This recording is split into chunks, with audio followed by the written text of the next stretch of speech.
So today, we really wanted to talk about the things that you don't want to talk about in therapy. Because we had put this up on our social media and people had a ton of things to say, right? And we'll go into all those things, but it's something to keep in mind. And I've even done this myself. I was right? thinking the same thing. Right? I've done this in my own therapy. It's the thing that, like, in theory, therapy is supposed to be the place where you can share anything.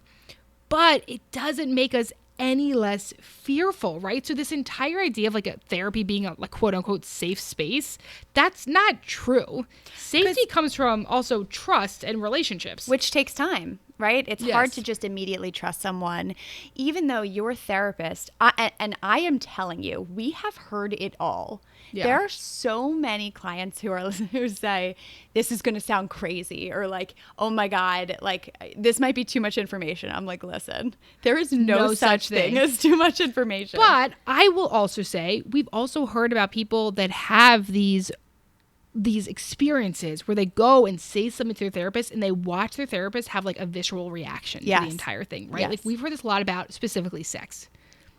Right.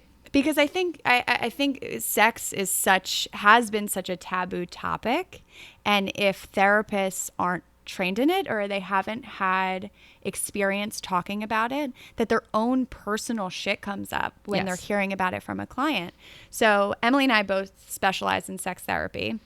In order to do that, we have had to undergo multiple SARs, which is a sexual attitude reassessment. Yes. In those SARs, we watch so many different kinds of porn. Yes. So you sit for 8 hours in 8 one day. hours. You do it in one day, right? So you sit and go through and like with this group of people and you watch every different type of sexual activity, right? Stuff that it feels like more vanilla, like, you know, heterosexual people having missionary, right? To like way more graphic things of like P-play and of kinks and BDSM and all these different things that maybe you haven't been exposed to because they're not something you do in your own personal life. And that is like a very specific thing. We're also taught about how to physically not react, how to watch our tone of voice. Like there's a really specific way that you're trained to do it. It's one of my favorite things that, Emmalee Nagalski we had on in season 1, and she wrote Come As You Are and Burnout, and she's amazing, and she's a sex researcher, and she talks about specifically with Come As You Are that she made sure that she herself narrated the audiobook because they wanted to use like a professional, what's that called? Like a voiceover actor, right? Yeah, so they want to use like a professional voiceover actor. And Emily's like, well, no, because it has to be trained to talk about it in this soothing, calm way. Because it can be very shaming. Yes. Right? Like if you're bringing up something, maybe a kink, right? That, and that. We're talking about a rape fantasy, right? That is a really controversial idea for a lot of people. So therapists are specifically trained. Sex, if you specialize in sex therapy, we're specifically trained. We have seen it all, right? We've heard it all. And whether it's sex or whether it's another topic, it's something we have really, studied and heard a lot about. And so, but we completely understand how important it is for you to develop trust in your relationship with us in order to feel like you can talk about some of these things. And I think another thing is that when you go into your therapist, you want your therapist to like you. In general, right? Like, I think we always want someone to like us for the most part, or we want to push them away. Right. So you either want to find a reason to not like your therapist because you don't actually want to be doing this, you're not actually comfortable. It's too vulnerable. Yes, exactly. Or you really, really, really want them to like you. And so when we do that, when we like, it's so important for someone to like us, then we don't want to tell about the times where maybe we haven't been our best selves, right? And so what that might mean is like, if there's times where I'm like really mean to my partner, I don't want to admit that. Like we have this idea about what it means to be a quote unquote good person. And when you're so attached to the idea of being a good person, it makes it that you end up having a lot of blind spots. And I also think this idea of being a good person almost like negates or takes away our ability to be human. Yeah. Right? Like that, of course, we're going to be reactive sometimes. Like, of course, we're going to make mistakes. And we want our therapist to see us as, oh, we're this good person. But listen, we are here to sit with you in all of your humanness, which includes the mistakes you make. And it also, for us to hear those things, it helps us help you. Yeah, absolutely. Right? So the more vulnerable you can be with us, the more we're able to help you through some of these things. So I think it might be helpful if we go through some of the stuff people said. Some of the topics that people said, why it's difficult for them. And we could talk about why it might be difficult because we only have a small question box when people fill these out. So one of the things was my attachment to my mom after the loss of another parent seems embarrassing. That's interesting, right? That somebody feels that shame where, like, for me on a therapeutic perspective, like, it makes a ton of sense. Right. Of course, especially if there's any type of complex grief, like, it makes a sense that we, like, highly attach to the person who's left and we really hold on to that. Of course we don't want more loss. Of course we don't want it. It makes a ton of sense to me. And it's interesting, right, to say to yourself, I wonder why that feels so embarrassing to you. I hear a lot too, like when, as if clients are older and they're like, oh, I lost my mom, and that's really, really hard for me. Like, I know that I'm, an adult and I shouldn't feel this way, right? Like, I shouldn't feel that attached, but like, of course you do. Yeah. Right? That is a really, really hard loss. It does not matter how old you are, to have that adult figure that you have lost. You're losing part of that attachment. Yeah. If you had that attachment with them to begin with. And I think there's also other people on the flip side of that would maybe feel like, oh, I pulled away from my remaining parent after I lost one. I had a lot of anger towards them because maybe I was closer with the other parent. I wish it was them. And that's the thing I don't want to admit out loud. Like, we are sometimes these very real human thoughts we have so much shame around them that makes it so difficult, and even in therapy, to bring this up. And I think the assumption is we're going to shame you too, right? Like, you're already shaming yourself. And so the assumption is if you bring it up in therapy, like, we're going to shame you, right? Like, oh, I can't believe you would have that attachment. Yeah. When in reality, we're like, oh, no, that makes sense, right?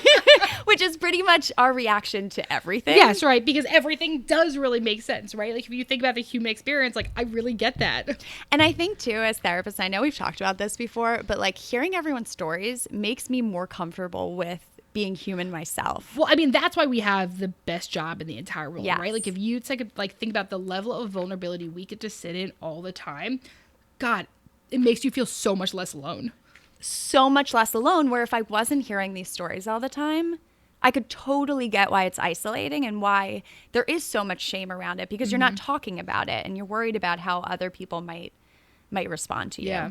So a ton of people wrote in sex. Like, the number one answer we got was sex, right? Sex life, sexual fantasies, sexual fetish. I think these are things that we are worried about talking about because people might think we're weird, or because people have maybe yucked our yum in the past. We'll go into that more. We'll go through some of these other ones. But being depressed, right? Like, how bad it really is. I think especially because there's this other part we're leaving out that is like the mandated reporting part of it. That don't you feel like that because we are mandated reporters, and it's right. So like, mandated reporters is like if we report like abuse, but also we have a duty to protect and a duty to warn, right? So a duty to warn is if you come into me, if Jen comes to me and she says, I am going to go shoot Cookie Monster. It is like I was wondering where you're going with that. I want to make it a human. Like the Cookie Monster. You really hate the Cookie Monster. I don't think right? I would shoot him, but like, stop taking the cookies. Yes, right. It's rude. It's rude. Okay. It's rude. And we want some. But so it would actually be my legal obligation to go warn the Cookie Monster. Right? So we have duty to warn and we have duty to protect, which is also if you come in and tell me, hey, I'm thinking about hurting myself and I'm going to go, I already bought a gun yesterday to do that. I have a plan to do so. I have a plan to do so, right? So when you go in and talk about suicidal thoughts or suicidal ideation, that is not a reason for duty to protect, right? You are allowed to go in and talk about that. If there's a furtherance or a plan, if you tell your therapist, well, I've already packaged all the pills away, like done something, that's when we go into a higher mode. But You have to remember there's also like this legal obligation for therapists. And so also sometimes newer therapists will be very uncomfortable with suicidal ideation because it like feels like I have to fix this for you and I have to protect you. Right. And so sometimes people don't want to tell you how bad that depression, how bad of a space and dark of a space I'm really in because of like, what are you going to do about it? You're going to tell me I have to go away somewhere. You're going to have to tell me I have to go to the hospital, any of these things. And it can feel further isolating too, right? Like when you're feeling depressed, it is such an isolating experience and you just want to continue to isolate. And if you don't feel like you can talk to your therapist about some of those dark thoughts, it can feel even more isolating. I think another piece of this too is that a lot of people think about therapy as, okay, I'm going to go to therapy and it's going to be this journey and then I'm going to feel better, right? And so fix forever. Right. And also it's just such a process. And I think some people come into therapy expecting that we're expecting a certain outcome, right? Like if we're working for a certain amount, number of months or years, that you're going to come in and just be like, oh, I'm great. Like I don't need this anymore. I feel amazing. I will never experience anxiety or depression again. And I think that a piece of it too is that, if you're working for so long with someone and they get a bout of depression, which happens. Of course. Because you're life, human. And life keeps happening. That some will feel like, oh, that this must mean I'm not doing the work or like I'm not doing a good job in therapy, like almost this needing approval from your therapist. And when you're in a depressed place, you're more likely to be hard on yourself for those things too. So I think that also part of it is like not wanting to admit to your therapist that like, okay, we have used all of these tools and worked on all of these things, but then I have a bout of depression. So it must mean I'm not doing a good job in therapy. Mm-hmm. Right? Mm-hmm. So there's some shame around that when, listen, we give you so many tools, we can work through depression, but it's going to come up and anxiety is going to come up. It's not about it not coming up. It's about how you manage it, how you talk about it, how you keep yourself from isolating in those moments, how you use your tools. But that doesn't mean you're never going to feel depressed and you're never going to feel anxious. Because you will. Because you will. That needs to be. Sucks. It sucks. It sucks. And you're allowed, and you can hold the complexities of that, right? You can say, this is so amazing. I'm doing something to heal and I'm doing something to better myself. And you can hold the complexity of, and also this sucks that like life will still be hard, right? Like that it's not perfect and it can be overwhelming. Because people want us to turn them into robots. I say this to my clients all the time. I'm like, listen, it doesn't matter how long you've been in therapy. You're not going to turn into a robot with no emotions. Never. It's not going to happen. Like, I wish we wouldn't have a job. Do you wish? No. But like, I don't want them to be in pain. Yeah. Because they're struggling. But you're human. Well, also the idea of your mood being completely stabilized at all time is like, that's a myth. And that's not a real thing that could ever happen. Because then you can't experience the good times too. A lot of people have talked about at times that I've lied. Oh. I wonder if that's in therapy or just in general. I mean, I think people do lie in therapy. Let's put a disclaimer. We expect you to lie to us. We expect you to, I guess we'll say this. I don't necessarily that I know if I expect you to lie, but I definitely expect you to minimize or omit certain things, right? So like when you give us information, I'm able to sit here and say to myself like, they're talking about this one time. I'm wondering if this has also come up in other ways and how this is like, you're able to, that's the thing about like the study of human behaviors. You're sort of able to predict in certain ways. And so that gives us this better information about like looking at like the full context. So it goes into, like times that I've lied. Like we're expecting that. We know this is hard. Yes. So often people end up telling us huge things months and months and months or years into therapy. And we're not sitting there at that time and thinking like, I can't believe they didn't tell me the whole time. I think, wow, I'm so glad they told me. Yes. I'm so glad that even after all this time, they felt safe enough to come in and there was ability. And safety is created over time with trust and with relationship. It is not automatic. The idea of something being a safe space does not happen immediately. Right. And we completely, it doesn't mean we don't trust you or like we just completely understand that you have to build a relationship with us in order to be more honest and maybe authentic is a better word, to be more authentic with everything that's happening for you. We totally get that. Once again, we do not judge you. So whether there's a time you came into therapy and maybe you didn't talk about certain things, but you really feel like not talking about it, like it comes around and you're like, okay, I really wish I talked about that, or I wish I brought that up, but I didn't bring it up, or I bent the truth a little bit because I was uncomfortable. If you come back in and say like, hey, I know a few weeks ago when I said this, this, and this other thing also happened, and I felt like I really needed to talk about this. Yeah. I think the assumption again is like, we're going to shame you. And I think there's like this assumption that people, once again, this idea of like, I'm the good person or something, right? Like this idea that if I tell them this other part, this is really common, especially when we talk about trauma. If I did anything, if I had drank that night, right? So I'm talking about like sexual trauma, right? So like if I had drank that night, or if I had talked to them first, any of these things, then people feel like, well, so then that means it's my fault. And that's still not true, even if any of those other things happened. But it's one of the things that makes it complicated, especially when you go into like a legal case of it, is like people will start to admit this out because of their own shame. Yes. So if you're thinking right now, listening to this, I want you to ask yourself, what is something I haven't brought up in therapy? What is something I know is a big thing for me that I maybe want space to process and I haven't been comfortable enough to do it? Is it my sexuality?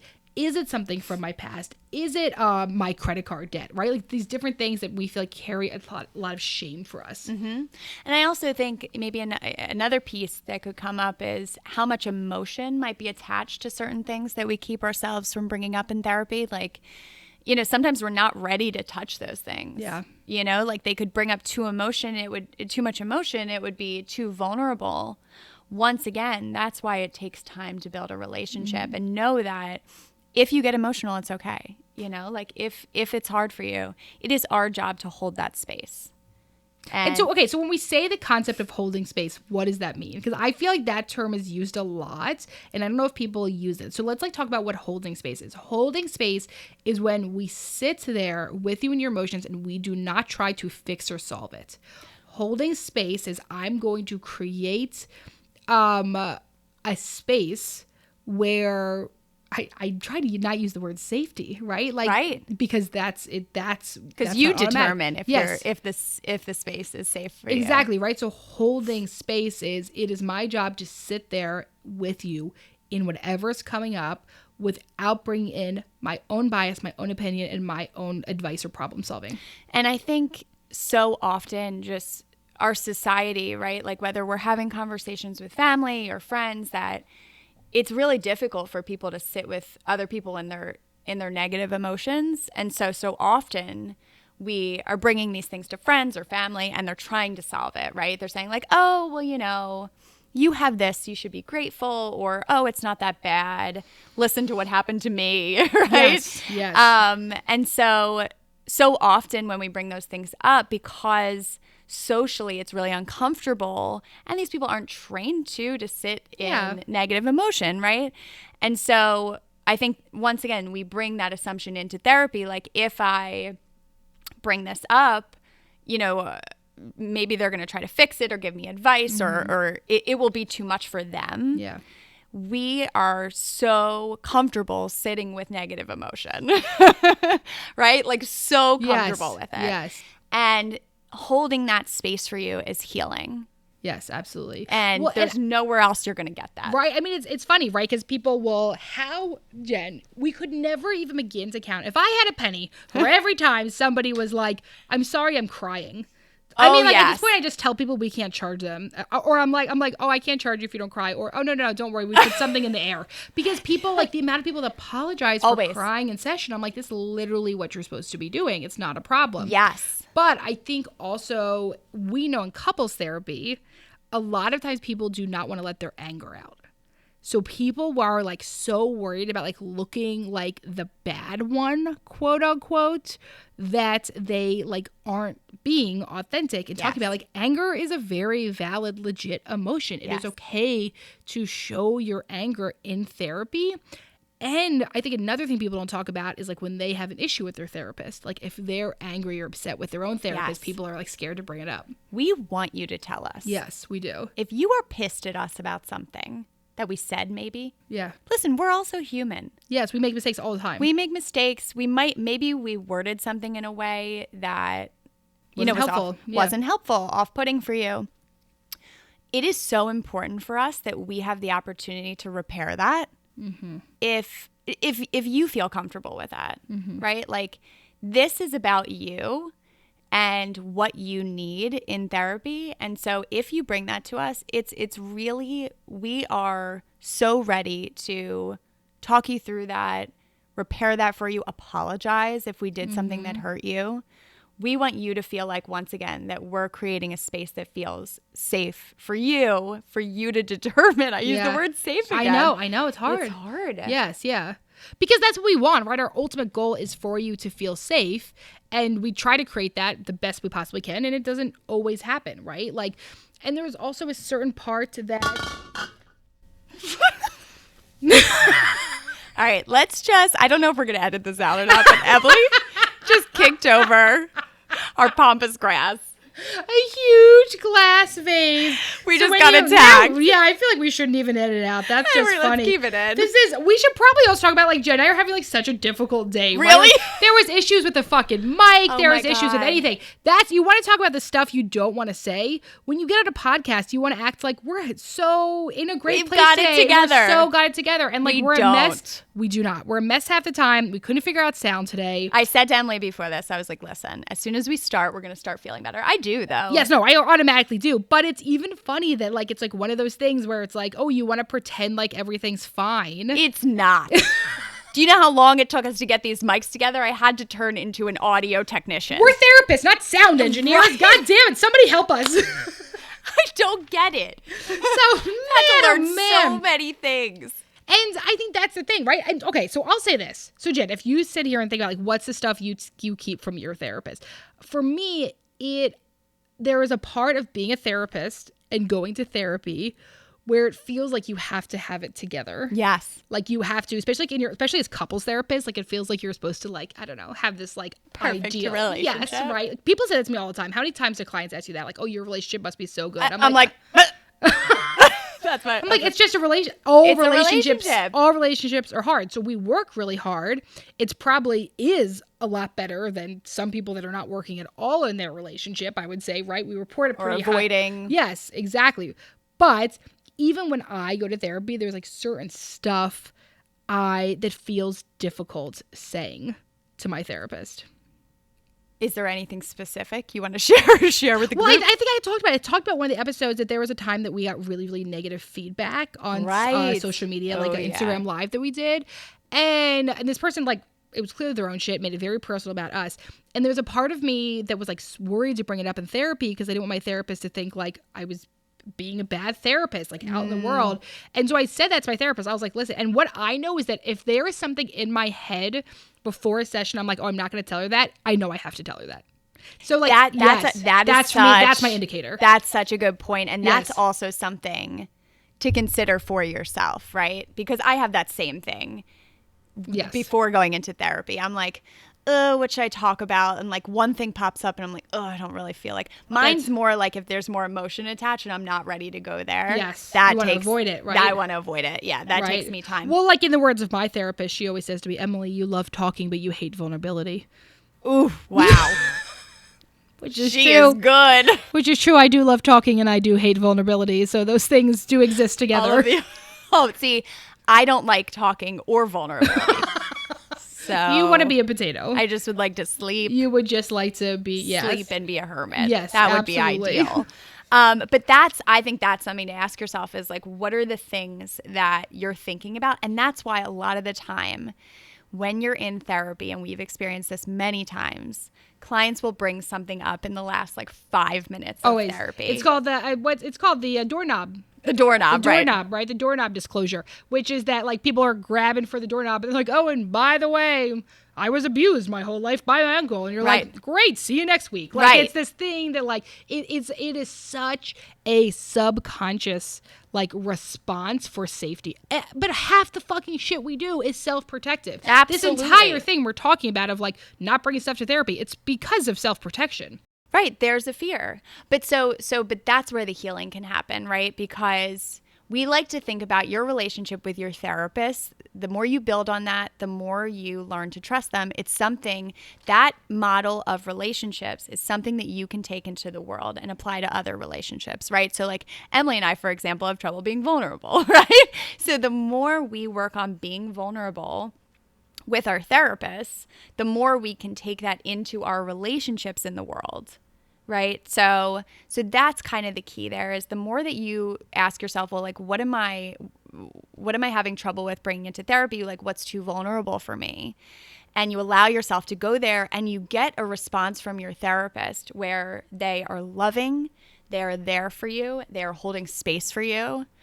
Or if that doesn't happen. That can be right. damaging. That also, but it also gives you a lot of information, right? Like if that person says nothing back, then you might leave that session with one. If you have the feeling like I'm never going back to that again, something happened. Something was triggered for you, right? Yep. Or if you like, I shouldn't have said it, that was a big mistake, and you have like what we call is like a vulnerability hangover, that also is a lot of information. Why was that so comfortable? What's the fear of what happens next? It is not uncommon for someone to do a huge disclosure and then cancel their next session. Try to avoid. And then when they come back for the time after that, there's always another crisis or something going on so they can avoid the thing they talked about before. Like that's very like common. And we don't fault you for that. No, it's reasonable. It's reasonable. We totally get it. And that's another reason why therapy is such a process, is we kind of go in and out of, okay, I'm going to allow myself to be vulnerable, and now I'm going to pull back. I'm going to allow myself to be vulnerable, and now I'm going to pull back. And isn't that relationships? That's the dance, right? Yes, that is the dance. Right? That's the we step together, we step apart, I step on your foot, I knock a massive glass over. You know, there's just like, these are all the different things that occur in difficult relationships. So another one that I definitely want to bring up, and I know we've talked about it on the podcast, but I think it's one that like we need to highlight, is talking negatively about my parents. Yeah, people have like such a loyalty, like they feel. I think people's fear is that if they start talking about their parents, then the therapists are going to think badly about their parents or judge them. But for what we know is specifically, and this is why we love MFT so much, is because we're able to look at the intergenerational patterns of like, if you were to say yourself, if my parents had the parents that they needed, how would they have been able to parent me differently? It's intergenerational. Something happened. And oftentimes we'll have someone say like, well, my grandparents were so amazing to me, but you know, my mom had this bad relationship. Well, your grandparents may be amazing to me, but maybe weren't able to parent your parents the way they needed. Right. And so there's a way that when you talk about it, and that's the great thing about MFTs, is we're able to do those 3-4 generations back to understand what is the intergenerational transmission process here of why your parent wasn't able to provide some type of care for you in that way. And so that being able to think in that context allows us to help you be able to think through these patterns, but also gain empathy towards like your parents' situation, right? We are not trying to target your parent and say, oh, they were bad, right? Like, isn't that the joke? Like, oh, you're going to therapy to like blame everything on your mom. Yeah. But that is not our goal. No. Right? Like our goal is to look at it, but also then look at your parents' experience. Yes. So that you can feel your feelings, right? Like you can experience the feelings that you have, or maybe dig into some of the things that you needed that you didn't get growing up. But it doesn't mean that comes with targeting your parents, right? Like both things can be true. Yeah. Well, let's talk about sex. Okay. I'm ready. Because everyone wrote in about it. So many people wrote in about sex. I couldn't believe how many people wrote in about they could never talk about sex in therapy, which also worries me because it makes me think the therapists aren't asking about sex. So I also, another therapist wrote in saying like, how do I bring up with my client? Like, how do I let them know that like I'm comfortable talking about sex? I mean, I would simply ask the question, are you happy with your physical intimacy with yourself or in your relationships? How has your experience with sex been? How'd you learn about sex, right? Like, you know, when you start to talk about it, like even if sometimes for therapists it's much easier to start in childhood. Well, like, how'd you learn about puberty? How'd you learn about sex? Or how'd you learn about, were you taught abstinence only, safe sex, right? So like when you start it from that more logical, like a little bit like few things out, then it's easier to come in and say it together and make it a little bit more personal and real. But I think, if you bring up sex to your clinician and you feel that there's a discomfort, you also are allowed to directly ask, hey, are you comfortable? Is this a safe space? I'm just there it is. Is this a safe space to talk about sex? Is that like something that works here? And hopefully your clinician is able to be honest and real with themselves that they can say yes or no to that. And we've had people that reach out to us that say like, oh, I'm seeing a couples therapist, but they don't do sex therapy. And so they want to come in and do sex therapy with you. It's actually insane that not every couples therapist does sex. I know. And also every therapist, sexuality is a part of our lives. Absolutely. And if you think about postpartum care and the importance of masturbation, if you think about body image, the importance of masturbation and guided imagery, right? There's so many different things that impact our lives, like sex. Yes. It's wild that people don't talk about it, but I also understand it's just not something that everyone's trained in. It isn't the norm. Absolutely. And I think sometimes when I, if I ask my clients about sex in therapy and they're seemingly uncomfortable with it, or they want to talk about it, but there's still a discomfort that's coming up for them, I'll be like, oh, like penis, vagina. Like if you just start saying, any sort of sexual terms, they become more comfortable. Yes. Yeah. And I think there's like this part that I always remind people like in sessions, like, listen, like I talk about sex as part of my job. This is very normal. This is, for me, it's like saying like, how's the weather? Or like, how's your sex life? Right. So if I'm ever making you uncomfortable, let me know. Absolutely. Or if there's a term, or if you're not comfortable with the terms penis and vagina, I'm going to use the words you want to use, right? Right. That's one of the things you're taught when you're taught to be a sex therapist, is how to enter in and meet clients where they're at. Right. Tell us what you're comfortable with. So I think that's the thing. I want to be realistic. I don't want to sit here and say to people like, you should talk to your therapist about sex, because it isn't actually safe for everyone to do that. So first, I would say, what would that be like to bring up? And you can now use this episode. Yes. Hey, I was listening to this episode of these two very annoying therapists who always want to talk about everything. And they brought out about like stuff. And I noticed that we'd never talk about sex. Is that something you do in your practice? Right? Like you can now use this episode as an example of how to intro that conversation.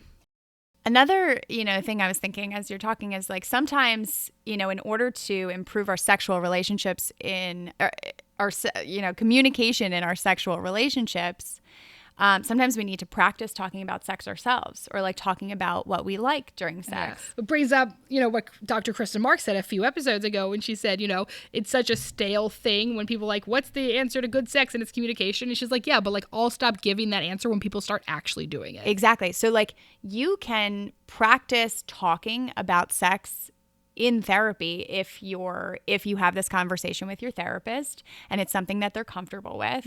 I have done that with multiple clients to like help them feel more comfortable talking about sex. Yes. Which they once again can take into their relationship in order to communicate what they like, what they don't like, to be more open so that they can better their sexual relationship. And it doesn't have to be like, I've had many clients that come in, especially people that grew up in a lot of purity culture, it was really taught to not talk about sex. And this is something that's reserved for marriage, right? There's so much shame around sex. And so sometimes it's a slower process to talk about. Like a client will bring it up one week and then they have to take a break from it the next week, right? So it's something I keep in the back of my mind to revisit. But if your therapist is maybe getting sidetracked with other stuff, you can bring that up. I always say at the beginning when I first start with a client that if there's anything that we're talking about and you're like, I wanted to talk about something different, you can say that in the middle of us talking. Interrupt me. This is your time. Yes, like, interrupt me. You tell me what you want to talk about. There will never be a time where I'm like, oh, no, we have to stick on this topic. But there might be a time where we see something like, hey, I noticed that you only want to talk about your dog, but you've been avoiding your suicidal thoughts. Right. Could there be a way that, let's bring that to the session, right? We can bring it and we can look at it in that way of like, hey, I'm noticing this thing. Do you think maybe you're avoiding thinking about your thoughts and you're just focusing on the dog here? And you might say like, yes, like, yes, I am. I am just focusing on my dog. It makes me feel better. I'm not ready to talk about those thoughts. And we'll say, okay, are you comfortable with me bringing that up from time to time? Yeah. Right? To like almost ask you for permission to bring attention Yeah. to those things that maybe you're avoiding. And when we talk about this, though, we're talking about outpatient therapy. When you go to a specific, very specific thing, EMDR, DBT, you're in like an intensive OCD training thing, then I think it is a little bit different, right? Because they're following a different type of treatment plan. So that's like something to keep in mind about like what kind of therapy like does your clinician provide. But I think that it can all relate. I would hope that in the therapeutic relationship, there's space for everything. There's another one I wanted to bring up. Yes. Are we ready for it? Just because I thought it was funny. Calling my therapist out, in parentheses, randomly brings up their dog. Are these our clients? I was just going to say, are they talking about me? I think, Call your therapist out. yeah, you can call them out. Are they asking for how to do that? Is that the question? Is like, I'm not sure because once again, the question Yes, box it was is so so small. small, so we I have to know. assume. But so what would you say if you were going to call your therapist out?